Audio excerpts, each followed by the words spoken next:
everyone, my name is Keely. Welcome to my channel. Welcome back if you've been here before. Today I'm going to talk about all of my most anticipated releases for summer. So I'm going to cover June, July, and August in this video. So of course, let's start with June.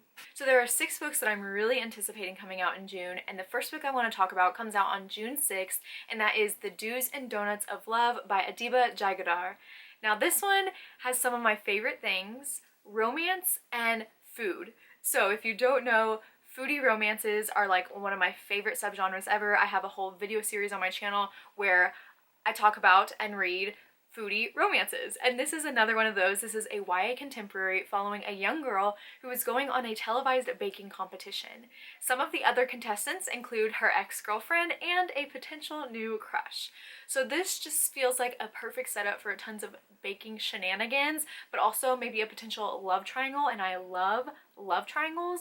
I also love YA contemporaries, and this one seems like it's going to be very diverse and just so much fun. I also really love this cover.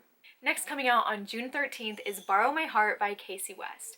So this book follows a girl who one day she overhears this boy being made fun of by his friends for being catfished, so she jumps in to save the day and pretend to be the girl he was talking about.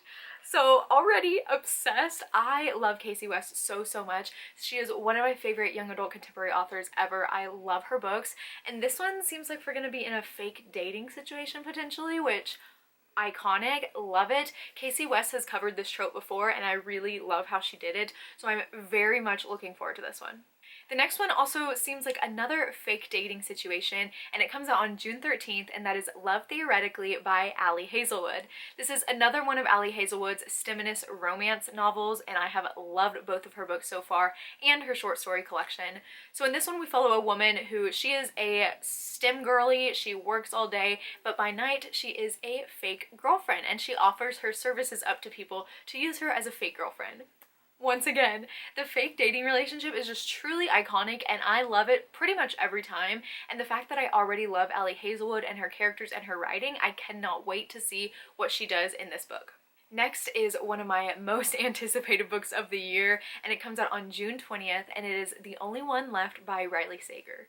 Riley Sager can honestly do no wrong for me. I have loved and obsessed over every single one of his books, and truly I believe that I will love everything he does. I will hear no criticism about him. I love him so much, but this one in particular is just, once again, so intriguing. So it seems like it's gonna have like a little Lizzie Borden vibes. We follow a character named Lenora, and after a bloody massacre, police believe that she is responsible for this, but they just can't prove it. So there's also a little rhyme in this synopsis as well, and it does hint a lot to Lizzie Borden, and there's some axes going on. It's been interesting to see how Riley Sager has talked about this book in his mood boards and stuff. I just feel like I'm gonna be obsessed once again. And the last book I have to talk about in June comes out on June 27th, and it is The Umbrella Maker's Son by Katrina Leno. Once again, one of my favorite authors of all time. I feel like June is just a completely stacked month for auto-buy authors for me, and this one is actually Katrina Leno's first middle grade novel, and the way she has talked about it just makes me even more excited to read it. So we follow a young boy named Oscar, and his town is constantly raining. It is a rainy town, and that's all the town people know is rain. So Oscar's father is actually an umbrella maker, and his umbrellas tend to be quite expensive, and so in the town there is another competitor that is also making umbrellas. So Oscar decides to quit school and become his father's apprentice, but strange things start happening in town, and he starts to wonder if it is because of the competitor. I love Katrina Leno and her writing so much. Her stories are so magical and beautiful, and this one seems like it's going to be the most magical yet.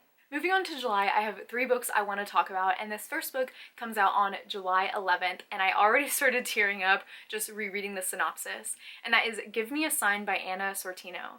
So this book follows a young girl named Lila, and she has hearing loss, but she has never felt like she fit in with the deaf community. She just never felt like she was deaf enough.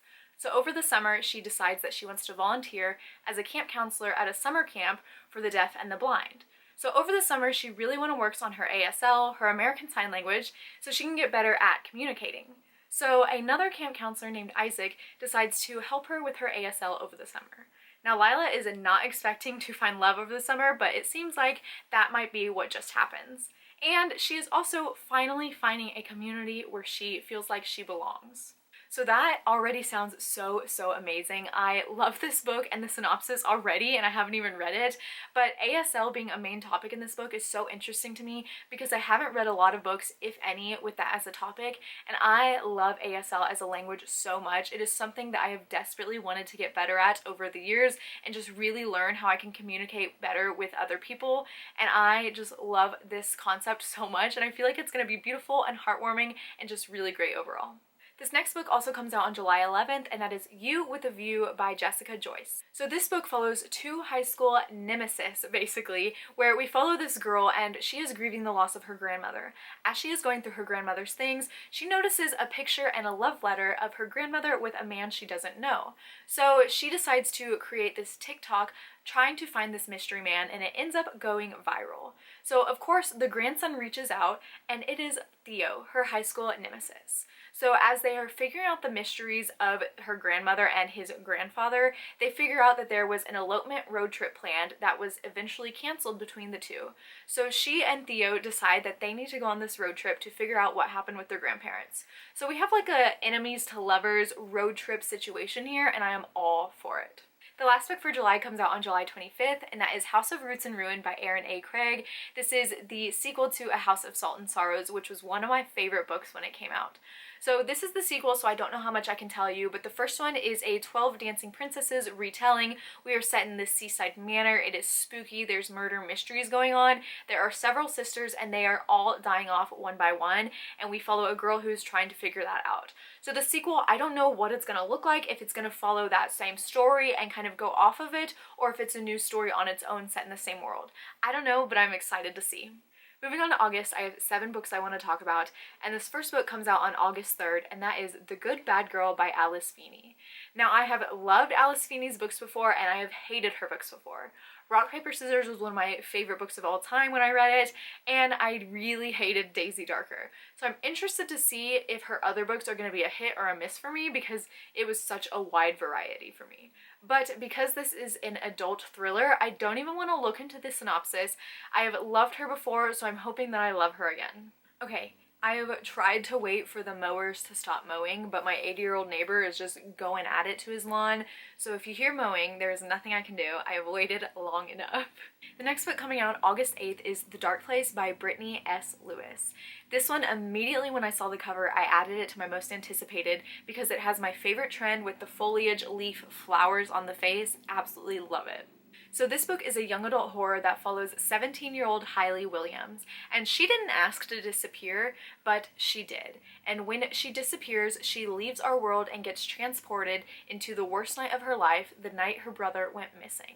So this feels like it's going to have a little magical element. There seems like there's a little portal doorway action happening here, and I love young adult horror so much, so this one feels like it's going to be sad and dark, but also really ominous. We'll see. Next, also coming out on August 8th, is The Blonde Identity by Allie Carter. So when I first saw this one, I was intrigued because blonde, but the synopsis sounds really funny as well. So this is a rom-com book about a girl who wakes up from amnesia and realizes that she is an identical twin of a rogue spy.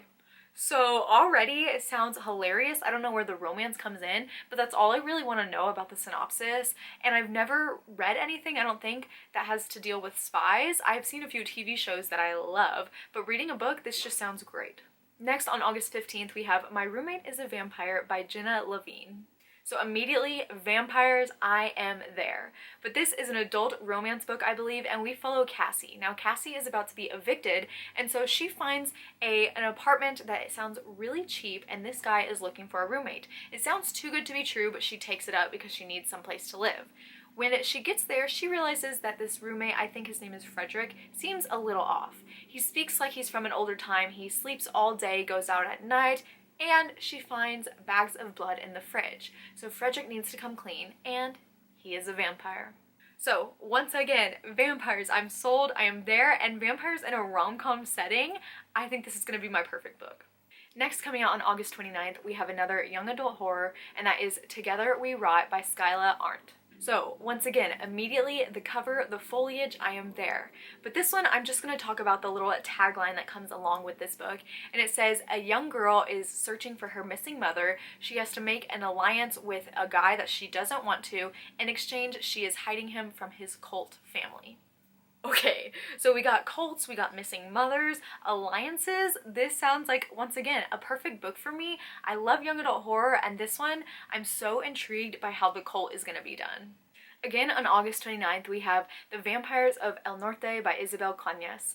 Now, this is the same author of The Hacienda, which I haven't read, but I am so interested to read because she writes horror books, and I have heard really good things about her.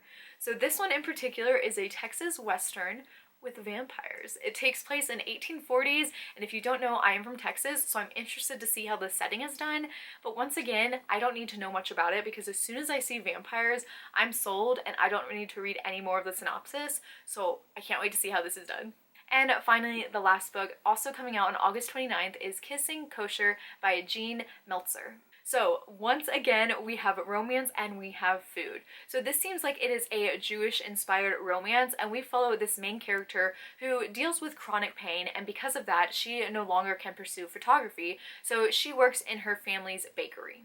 So she really needs help running this bakery, and of course in walks this boy who decides to help her, and she hires him, but he is actually undercover for a rival kosher bakery. So immediately intrigued because food, romance, we got rivals to lovers potentially, and we could also see how this could kind of blow up because if he's undercover, there's going to be secrets revealed.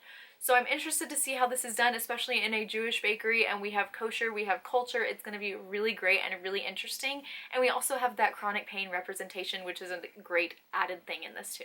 So those are all the books that I'm anticipating this summer. Let me know your most anticipated book for this summer. I would love to know.